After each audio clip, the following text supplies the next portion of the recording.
अस्सलाम वालेकुम, मैं हूं फैसल तारड़। आज 15 सितंबर 2021 है। इस वीडियो के अंदर हमने बात करनी है अफगानिस्तान के हवाले से। मेरे पास बेशुमार खबरें हैं। पहली खबर जो मैंने आपके सामने रखनी है वो है जियो न्यूज़ की।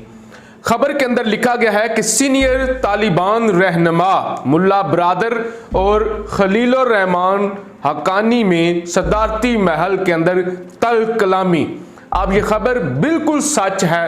तालिबान की जानब से इस खबर की तस्दीक खुद की गई है। एक सीनियर तालिबान रहनुमा ने एक बरतानवी अदारे को बताया है कि यह वाकई ही सच है। खलीलुर रहमान हक्कानी और मुल्ला बरादर मुल्ला अब्दुल गनी के दरमियान कशीदगी हुई है, तल कलामी भी हुई है। लिहाजा कुछ लोग एतराज करते हैं कि अगर जियो न्यूज़ की खबर है तो ये खबर सच नहीं होगी, क्योंकि जियो कोई इतना क्रेडिबल अदारा नहीं है। लेकिन तालिबान की जानब से इस खबर की तस्दीक कर दी गई कि लड़ाई हुई है। अब तरीका वारदात क्या डाला जा रहा है? जब मुजाहिदीन ने सोवियत यूनियन को शिकस्त दी थी, सोवियत यूनियन टुकड़े टुकड़े हो गई थी और उस वक्त अमेरिका, सऊदी अरब और पाकिस्तान मुजाहिदीन को सपोर्ट कर रहे थे। जब ये जंग खत्म हो गई थी तो तालिबान के उस वक्त 7 धड़े थे जो लड़े थे। तालिबान कह लें, मुजाहिदीन कह लें, जिसमें अहमद शाह मसूद भी थे, जिसमें गुलबदीन हिकमत यार भी थे और बाकी धड़े भी थे। लेकिन जैसे ही जंग खत्म हुई थी, मुजाहिदीन जीत गए थे, उसके बाद वो 7 धड़े डिवाइड हो गए थे। यानी अमेरिका ने उनकी ताकत को कम कर दिया था और उनके दरमियान इक़्तिदार की जंग शुरू हो गई। अहमद शाह मसूद ने हुकूमत बना ली, फिर गुलबदीन हिकमत यार ने हुकूमत बना ली, फिर उसके बाद तालिबान ने हुकूमत बना ली। तो यूं अफगानिस्तान की क़यादत जो सोवियत यूनियन के खिलाफ तो मुत्तहिद थी, आपस में वो टूट फूट का शिकार हो गई। अभी जो बैरूनी ताकतें हैं वो लड़वाना चाह रही हैं कि तालिबान जो हैं वो आपस में डिवाइड हों। अब इस खबर के अंदर बताया गया है कि झगड़ा क्यों हुआ है। झगड़े की पहली वजह है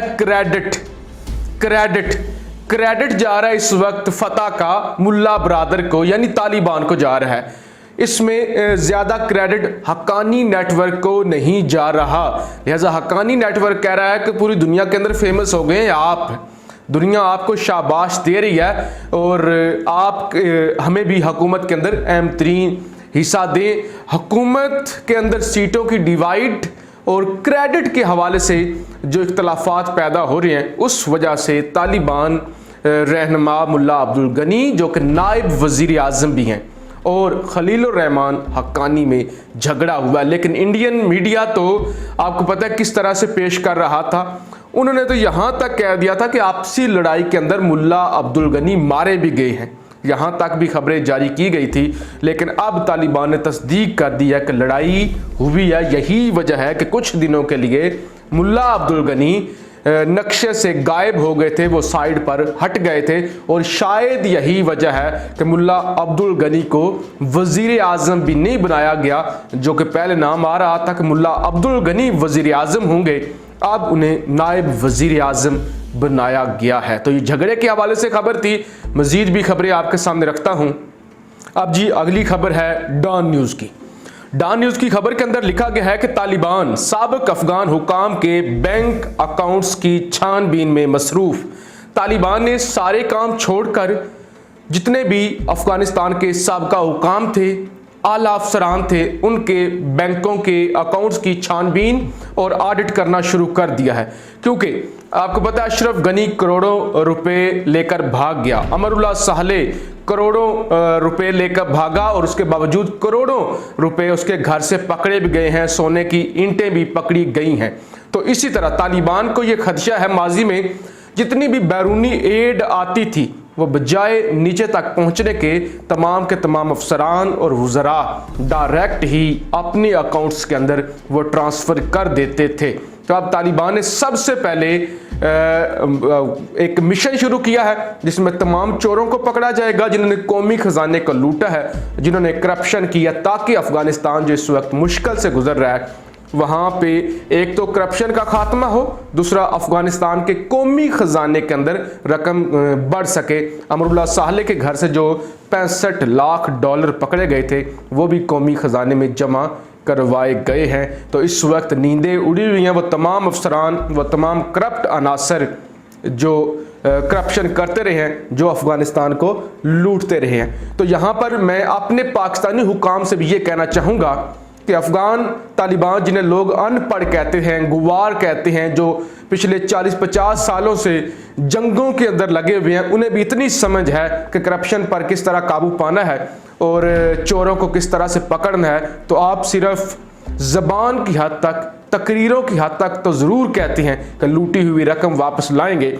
लेकिन सच तो ये है आप 1 रुपया भी वापस नहीं ला सके। तो आपको इनसे सबक सीखना होगा।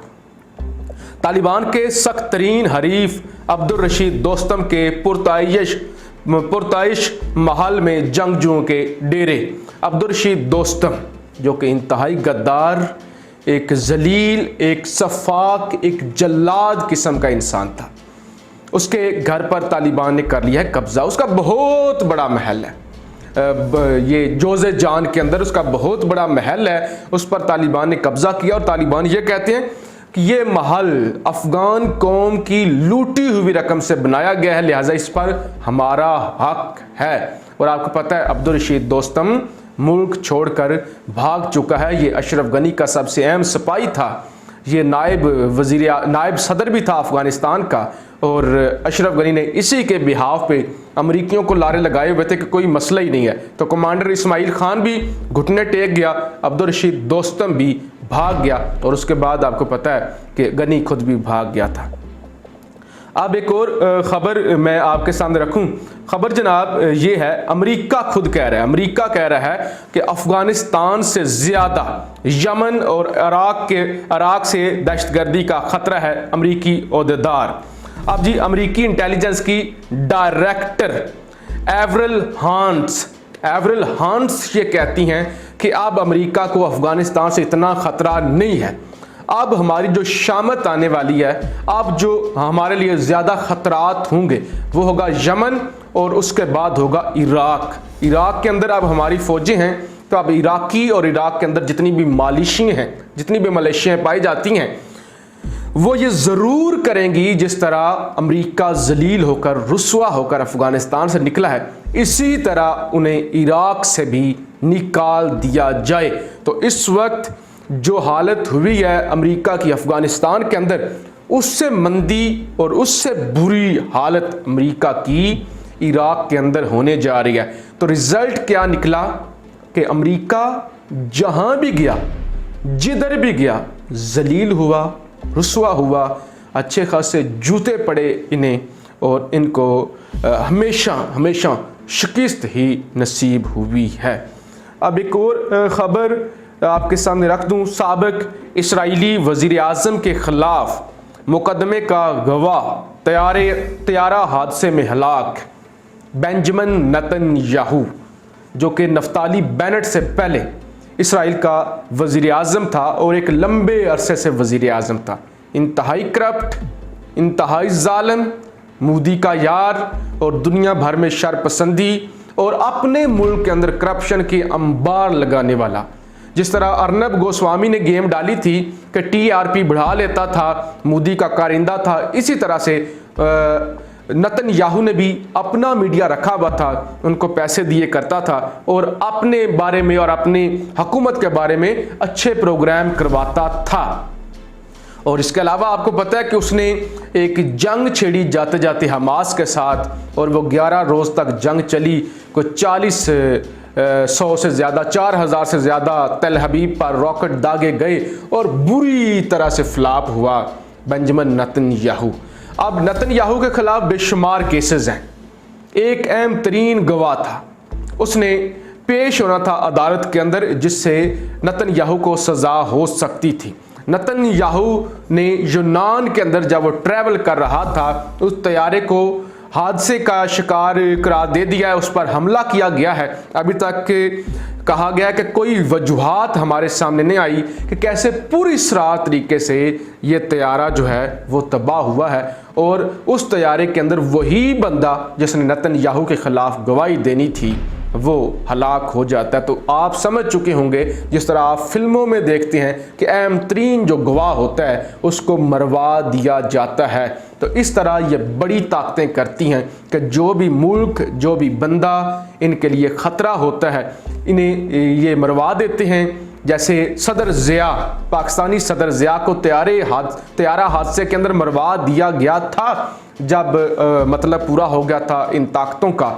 और इसी तरह अमेरिका को क्योंकि गुस्सा था जुल्फ़िकार अली भुट्टो पर, तो जुल्फ़िकार अली भुट्टो को ज़िया के ज़रिए फांसी दिलवा दी गई थी। इस तरह शाह फैसल सऊदी अरब वाले, उनसे भी अमेरिकियों को और पूरी दुनिया को ख़तरा था कि ये आलम इस्लाम को मुत्तहिद करने की बात करती हैं, और सऊदी अरब के पास तेल भी आ गया तो सऊदी अरब और मजबूत होगा, तो उन्हें भी इसी तरह कत्ल करवा दिया गया था। इस तरह सद्दाम हुसैन, इसी तरह से मुअम्मर कज़ाफ़ी, तो तमाम दुनिया में जो लोग इन शैतानी ताकतों के लिए ख़तरा होते हैं उनको ये मरवा देते हैं।